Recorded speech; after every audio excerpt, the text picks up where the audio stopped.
Phoenixbet on omadele toeks korvpallist kuni rallini. Phoenixbet, panustame omadesse.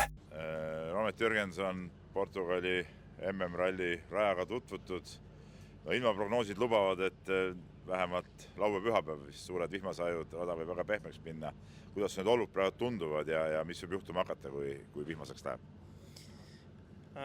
Juba on pehmem eelmise aastaga võrreldes, et jah, kui vihmaseks läheb, eks siis tuleb suur mudaralli niikuinii, aga ma arvan, Portugal nagu Portugal ikka suures plaanis väga nauditavad teed tegelikult, kuni ma arvan kuiv püsib, et testis korraks tuli ka vihma ja see pinnas kuidagi läks väga saviseks ja ebamugavaks, et sellist libedust ei olnudki varem tundnud.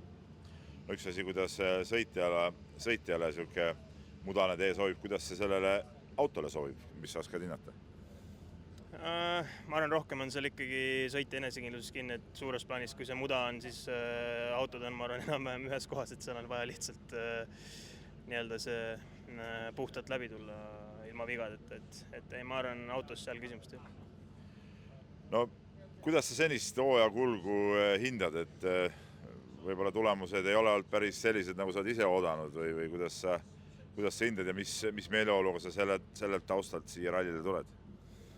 Ja hooaeg on raske olnud kindlasti, et siin ei ole nii-öelda tulemuse mõttes ei ole mingit edu olnud ja ainuke võib-olla positiivne ongi see, et me oleme ikkagi suutnud katsevõite saada erinevatel rallidel Horvaatias ja Rootsis ja Montes olime ka ikkagi päris lähedal, kui kõik lubas, et ütleme, komplekti ei ole suutnud kokku panna, see on selge, et nüüd lõpuks kruusal ma arvan, et naturaalsem tunne kindlasti ja äkki ikkagi suudame ka mõned head ajad näidata.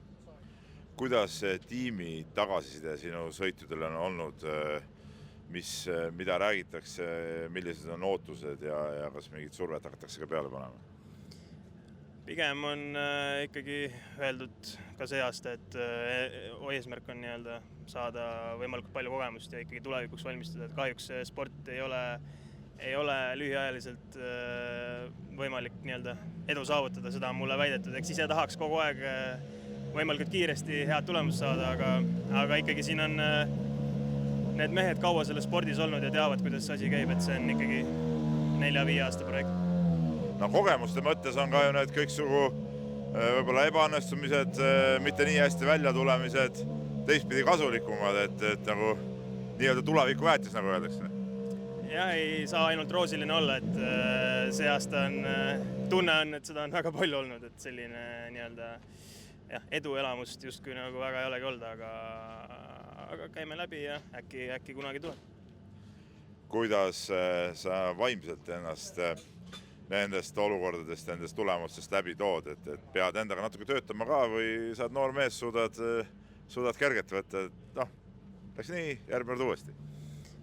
Ei, lihtne kindlasti ei ole, aga ma arvan, et nagu ma ütlesin, igal rallil on ikkagi mingid kõrgehetked olnud, et Horvaatias samamoodi 2 katsevõitu ja mitu top 3 aega, et sellega me enda selle emotsiooni suutsime jälle üles viia ja eks neid väikseid võite peab nagu hindama. No kui vaatame konkreetselt selle ralli peale, et millised on su eesmärgid sellel rallil? Konkurents WRC2 autode hulgas on ju väga tihe seekord ka siin. Ja konkurents on jälle suht meeletu, et siin on kõik on kohal ja no eelmist aastat ei taha väga meenutada, aga sellest ma arvan ikkagi 2 korda kiirem tahaks olla, et see samm tuleb edasi teha ja mõttes on raske hinnata, et eks see sõltub ju ka teistest, et palju ja kui hullult siin gaasi hakatakse panema.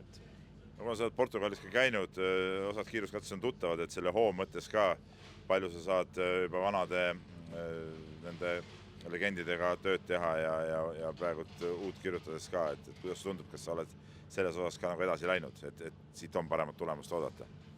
Jah, kindlasti. Isegi kaardilugeja ütles, et nii palju lihtsam oli reke juba, et ei pea, eelmine aasta kirjutasime konkreetselt kõik uue, et nüüd oli 75% olemas ja ikkagi mentaalselt oluliselt lihtsam.